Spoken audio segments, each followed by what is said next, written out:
Velasco. She is a specialist on the program management, and she does researches on how collective intelligence can lead us to comply with the SDGs. She'll be interviewed by Demopeleth.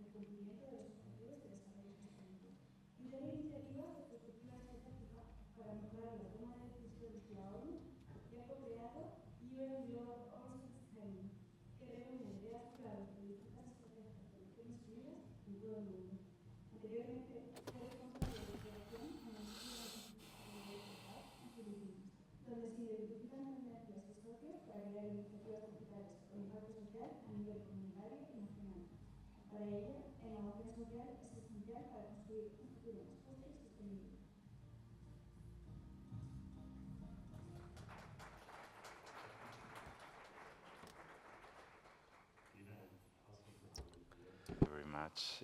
I'm really glad to be your interviewer because I feel like your work connects with something I'm passionate about, which is bridging local experiences with global knowledge. And you work both on the ground in the Philippines, as we were watching there, and now at the global level with UN Future Labs. What first drew you into this intersection between civic technology and foresight? Yeah, thank you very much, Demo, and thank you as well, Yolanda, Angel, and the rest of the team.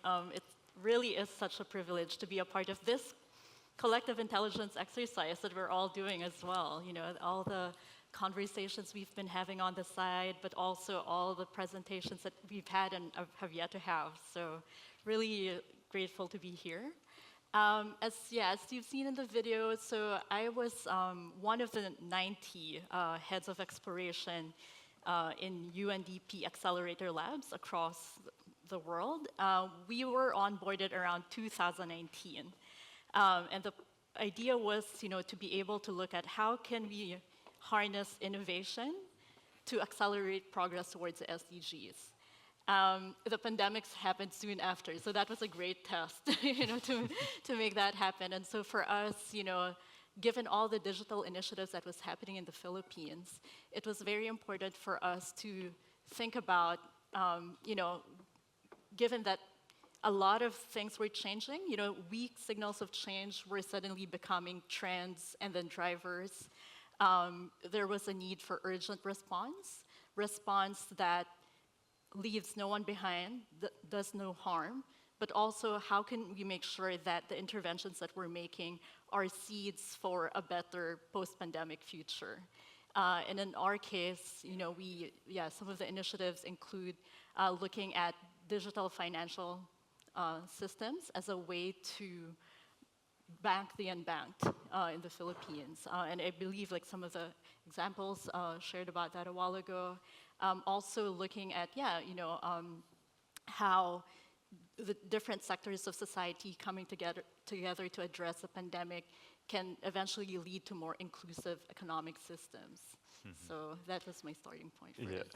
Yeah, for you personally, was there a particular project or a particular moment that convinced you to, okay, this is the path to follow, the connection between local experience and global knowledge? Yeah. It was like that moment, right? Yes, exactly. Okay. Now you're working at the UN Global Horizon Scanning Initiative, which is a fascinating idea. So I would like to ask you if you can explain to us what is it and why it matters for anticipatory governance. Yeah, thank you. So in many ways, the UN Global Horizon Scanning Initiative is an opportunity to bring together the different intelligence across the UN system, right? To bring, what we're learning, what we're seeing, what our stakeholders are experiencing from anywhere from the lens of peace building, security, development, food, trade, digitalization and all of that, so that we could eventually plan better or actually, feed into decision making through better planning, programming, and policies. So Yeah, and actually the UN Secretary General recently launched a report that talks about how we could use digitalization to break silos in the work that we're doing. And this is, an effort to contribute to that, so that, yeah, we can look at what are the synergies that we can already build on, but also minimize duplication, and then also move forward with our work in a more efficient way. Yeah. What do you think that makes these projects different to other foresight exercises that UN may have done? Yeah, thanks. Well, actually, that's the thing too. We recognize that across the UN system, there have been different initiatives to do futurist thinking, strategic foresight, and so on. And this tool aims to bring all of that together. To surface, what are the convergences, divergences. At the recent Science, Technology, and Innovation Forum, we did a soft launch of the tool. We were prototyping it, and what we found is that, yeah, it's great to know that there's a lot of convergence in the work that we're doing. We want to make sure that, the recommendations that one UN entity is making is not contradicting the recommendations of another. So far, we're okay. There are areas of divergences, but what we found is that it's not so much about the contradictions, but surfacing the nuances.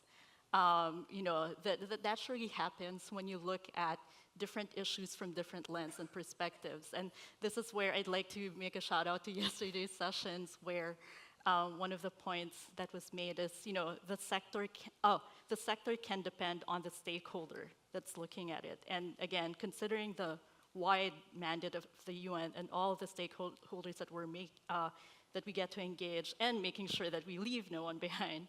These are the issues that we're trying to balance as well. You mentioned the launch of the AI tool you are prototyping now. Please tell us a bit more about how it works, and why do you think that it is so important and it matters? Yeah, thank you. So at the moment, we've started feeding it a few futures and foresight reports from different UN agencies. What it does is, you can ask a question, and then it will analyze and also show and visualize, what are the emerging themes, what are the most, compelling ones, but then also where are the gaps. So we also know where to invest more and so on. So yeah, there's also a lot, at the moment we're also developing it so that it better can respond to questions around context, especially, given the work that we're doing at local, national, regional, and global levels as well. What are the challenges you're facing to make this tool work at scale, and make it have a global impact? Yeah, thanks. To quote Monique this morning, garbage in, garbage out. and for us, it's very important because, we're essentially training a tool to be able to unpack all the different expertise and nuances thematically, right? So one of the questions that we're asking right now is, how much do we, when you look at climate change, how much do we cluster the idea of climate change, climate finance, climate action, climate resilience, mitigation, adaptation, and so on, because they are related. But then we will also have experts that say, no, there are particular nuances in how we approach these things. So that's one of the things that we're wrapping our head around, because I think across the UN system, there's huge enthusiasm for us to come together. But now the question is how do we actually do that? Since we are looking at things more systematically in a more integrated manner, but how do we also make sure that there's space for each other to not forget these nuances. Another example of that is, if you look at an issue called climate security, people from climate change will see climate security as a governance issue. Meanwhile, people from a military perspective might see climate security as an environmental issue. And so, when someone asks the AI tool, it's about us also being more mindful in terms of the prompts that we use and we train it with, so that it can also cater to the different ways people might also approach it. Because as we are developing this tool, we want to make sure that this is also accessible to different UN colleagues, whether it's the drivers on the ground or someone more technical or someone's like preparing a communications output catering to young people and so on. Yeah, these are things that we're currently thinking about. It's a beautiful challenge Yeah. there you have there. Yeah, one thing I really like about this project is that somehow it waves together all the trajectory you've done so far, from the experience, the local experience in the Philippines to this global strategy for SITE. So can you share with us one lesson that you may have learned from these local experiences that maybe global actors often overlook? Yeah, so I mean, actually, for me, it's also a continuous learning process. But if anything, what I'm seeing now, having been able to work at different levels, is the same dilemma that I was talking about a while ago, but more on a vertical level, right? Again, like bridging local, national, global, regional, and global. Because when we start looking at this, then I mean, like the simplest would be language, for instance. Like, like having that tool in different languages as part of our scaling, but we know at the moment it's not Not that easy. feasible. Exactly. So language, but also, if we think about taking into account different worldviews, for instance, like indigenous perspectives of time might be different. Yeah, like I think these are things that we are also grappling with. Yeah, that's super interesting because looking at this horizon scanning initiative is not only about getting the insights, but who are the people that are being able to contribute to these insights, and to this collective intelligence. So how do you think that global institutions can be, the home and stay truly connected to these civic voices, local voices, and local realities, and to create at the end a more democratic governance, a more collaborative governance? How do you think we can try to help that? Yeah. So actually for us, horizon scanning is actually, by its very nature, is what allows us to look at, weak signals of change, things that we can observe even before official statistics make it validated, for instance, right? But then, so taking into account what are people experiencing on the ground, but also maybe complementing that with breakthrough research and how do we bring all of that together. And I think that's why for us, it's through horizon scanning as a foresight tool is a very important one for us to institutionalize, because it is through that we are able to, one of the many ways that we are able to, bring it together, and being able to apply that in the way we design our programs, in terms of, okay, what are the opportunities that we can build on to achieve our impact, but also anticipate what could be unintended consequences that we need to plan around. And at the same time, if we've noted these are the things, how do we then design other complementary initiatives, or who are the other partnerships that we can reach out to be able to do that, and at the same time incorporate the perspectives of our stakeholders. So that's one thing, institutionalizing horizon scanning, developing a tool that makes it more accessible for people.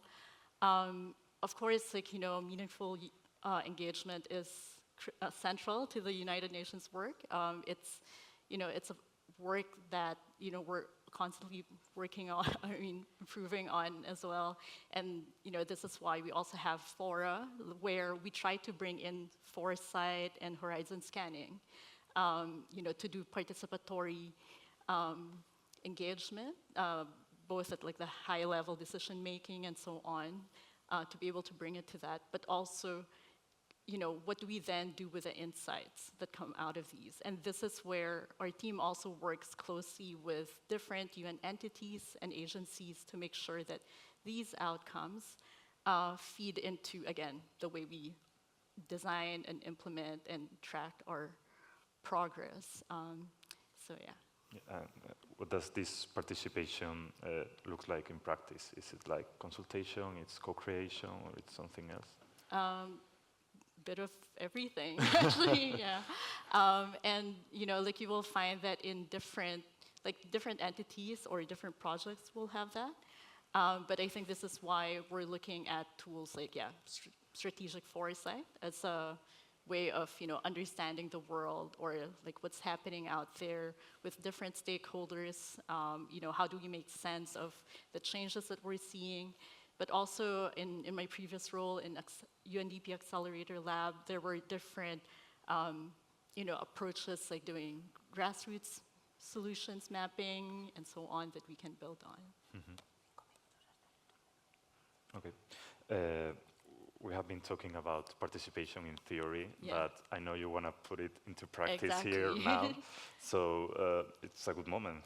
Irina, do you want to pose a question to the audience? Yeah, I do. Thank you. Actually, I'm very curious with everything that we've been hearing, we've been listening to each other about. What do you think are emerging changes, weak signals of change, emerging trends and developments that we should keep an eye out for and maybe revisit in Empodera Live 2026?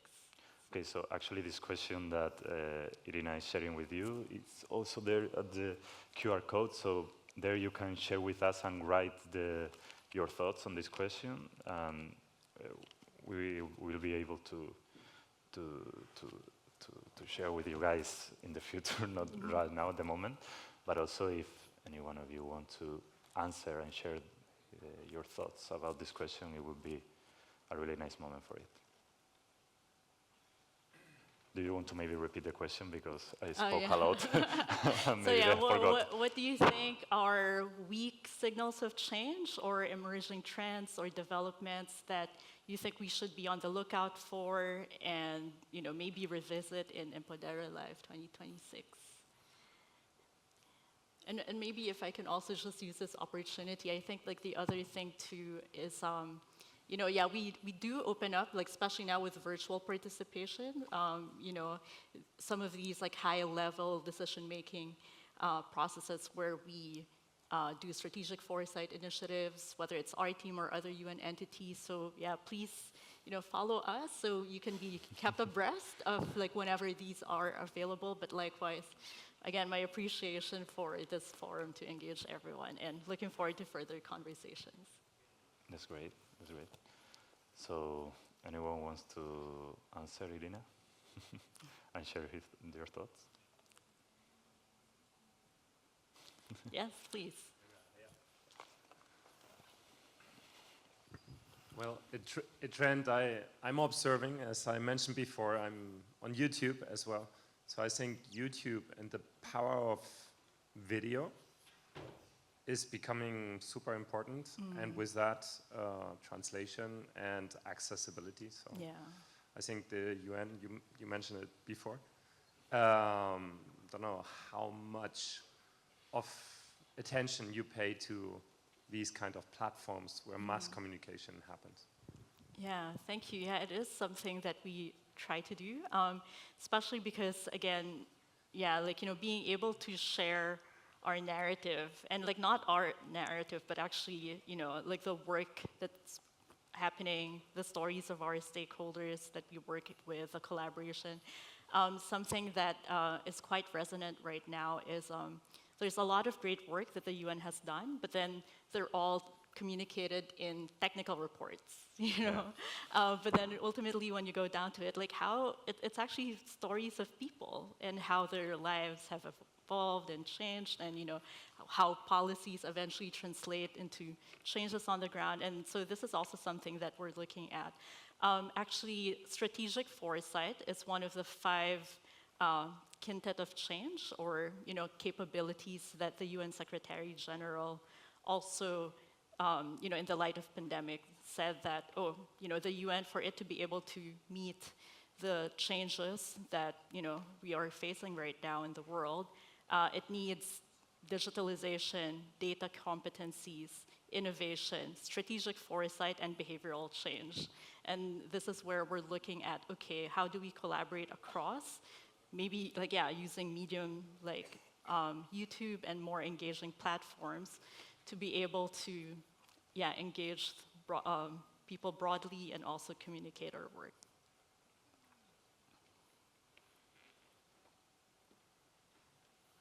We have time for more answers, or maybe if you want to pose a question back to Irina, it's also a good time to do so right now. Yeah. We have one hand there, yeah. Okay, thank you.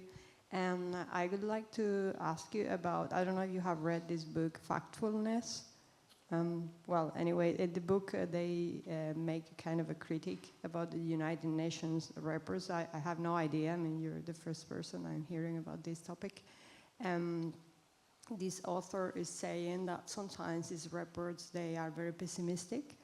In terms of that many places in Africa, I don't know, very remote places are difficult to reach. And they were saying, they are claiming that many things have improved. So how do you know how are these UN reports built based on the data, and how they update this data? Do you know? So I think, I mean, we have like policies in place, but at the same time, each entity and agency also have their respective ones, because also we recognize, right, like some agencies or entities work in more sensitive contexts than others. And actually, this is also one of the challenges that we have, especially when we look at the vertical integration of things. You know, how do we ensure that like data safety, security, and safeguards are in place? So yeah, it's something that we are currently unpacking, and I look forward to hearing more about, you know, other like work that we can draw on, or like, you know, that can inspire work. And maybe this is part of the co-creation process, actually, you know, seeing what are these opportunities for collaboration. I think we have time for one more, so if anyone wants to share his or her thoughts and pose a question, it's a good time. No? Okay. This usually happens when people are hungry, you know, just before having lunch. So thank you very much, everyone. Irina, thank you very much for sharing your thoughts.